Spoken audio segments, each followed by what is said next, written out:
और बड़ी खबर आ रही है, यानी कैसे ईरानी हमले पर लेकर के अमेरिकी अखबार ने बहुत बड़ा दावा किया है।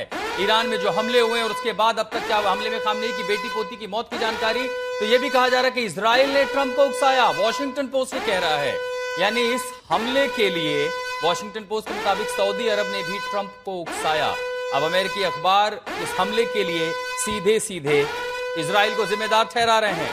सऊदी के प्रिंस ने भी बार बार ट्रंप को फोन किया। वॉशिंगटन पोस्ट के जरिए यह जानकारी आ रही है कि सऊदी और इजराइल के उकसावे पर ईरान पर यह हमला किया गया है। जाहिर है हर किसी के मन में यह सवाल था कि आखिर यह हमले की अचानक वजह क्या हो सकती है। अनप्रोवोक्ड अटैक जिसे कहते हैं, क्या यह सिर्फ रिजीम चेंज करने के लिए? रोहित शर्मा वॉशिंगटन से हमारे साथ जुड़ रहे हैं। रोहित, वॉशिंगटन पोस्ट कम से कम यह कह रहा है कि इजराइल ने भड़काया, सऊदी अरब ने भड़काया। वजह क्या थी? न्यूक्लियर प्रोग्राम को लेकर के तो वैसे भी जिनेवा में बातचीत थी, अगले दौर की वार्ता बीच में होने वाली थी, और इन वार्ता के दौर के बीच में एक दिन अचानक मुकर्रर होता है और तब यह कहा, चैटर में कहा जाता है, every missile had a name.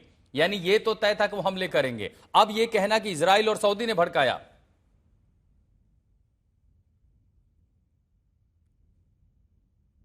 ठीक है, रोहित से हम दोबारा संपर्क करने की कोशिश करेंगे, लेकिन बड़ी खबर, इजराइल ने ट्रंप को उकसाया। मेजर जनरल संजय सोई हमारे साथ खास मेहमान बने हुए हैं। जनरल सोई, यह तो तय था कि कोई एक वजह जरूर होती है, रिजीम चेंज हो, आपको कुछ भी करना हो, लेकिन कितनी संभावना इसकी हो सकती हैं कि इजराइल ने प्रोवोक किया, कुछ नहीं कर रहे हो, चलो ईरान पर हमला कर दो। कतर को इसमें जाकर के ये आना और बार बार सऊदी, क्योंकि मिडिल ईस्ट के देशों का तो नुकसान है, उनकी पूरी इकोनॉमी ध्वस्त हो जाएगी, जो स्ट्रेट ऑफ हॉर्मुज है उस पर इसका असर पड़ेगा, पूरी मध्य एशिया की जो इकोनॉमिक एक्टिविटी है वो सब कुछ बिल्कुल शट डाउन हो जाएगी। क्या वजह हो सकती है इन दो देशों का अमेरिका को उकसाने के पीछे? आशुतोष जी, ये तो काफी बचकानी बात लग रही है कि वो कह रहे हैं कि उनके उकसाने पे अमेरिका ने हमला कर दिया। अगर अमेरिका ने हमला नहीं करना होता तो इतना बिल्डअप क्यों किया था? जिस हिसाब से ठीक है, आपको रोक रहे हैं जनरल। सो एक और बड़ी खबर आ रही है इस समय, ईरानी मीडिया का एक बड़ा दावा सामने आया है। दावे बनाम दावे, और इन दावों के बीच ईरानी मीडिया ने क्या कहा है वो भी आपको बता देते हैं। इस हमले के बीच आखिर अलग अलग बयान जो आ रहे हैं उसमें क्या कहा जा रहा है।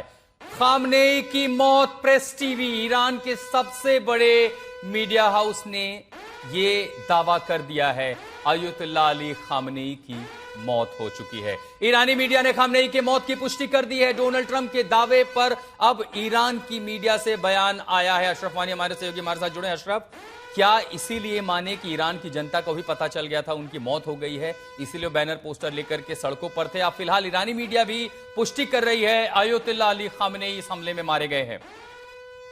बिल्कुल आशुतोष, आप सही कह रहे हैं कि सबसे जो वहाँ की बड़ी मीडिया ऑर्गेनाइजेशन है प्रेस टीवी, और जिस अंदाज से उसमें कहीं ना कहीं ईरानी शासन की भूमिका है या उनकी उसकी खबरें उस पर आती है, जब उन्होंने ये पुष्टि की है तो कहीं ना कहीं अब ये डोनाल्ड ट्रंप का जो दावा था और बेंजामिन नेतन्याहू का कल से दावा था वो सही है।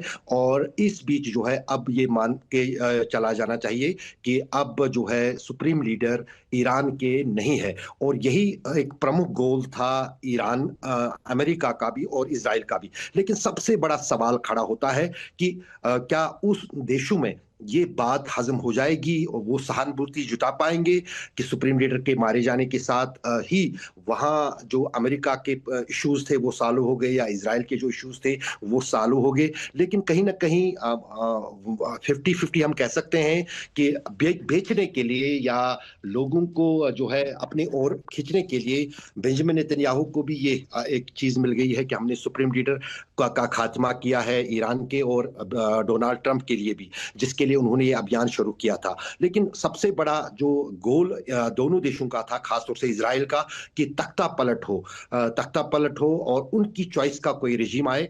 ऐसा बिल्कुल नहीं लगता है। अगर सत्ता कोई संभालेगा, वो सुप्रीम लीडर ने जिंदा होते हुए जो है तय किया था कि उनके अगर उनकी असैसिनेशन होती है तो उसके बाद किस तरह से स्थिति को लिया जाना चाहिए। यहाँ तक कि ये खबरें अखबारों में भी आई थी, जो अली लारजानी है, जो प्रमुख हैं IRG के, उनको उन्होंने सुप्रीम लीडर ने इस असैसिनेशन से पहले आखिरी बार उनसे मुलाकात हुई थी। ईरान के जो है सूत्र और जो वहाँ की न्यूज़ एजेंसियां हैं, उनका ये कहना है कि कल जब इजराइल और अमेरिका ने, पहले इजराइल और उसके बाद अमेरिका ने ईरान पर हमले शुरू किए थे, उससे कुछ देर पहले ही लारजानी, जो कि आईआरजी के प्रमुख हैं, उनसे मिले थे सुप्रीम लीडर आयतुल्लाह अली खamenei।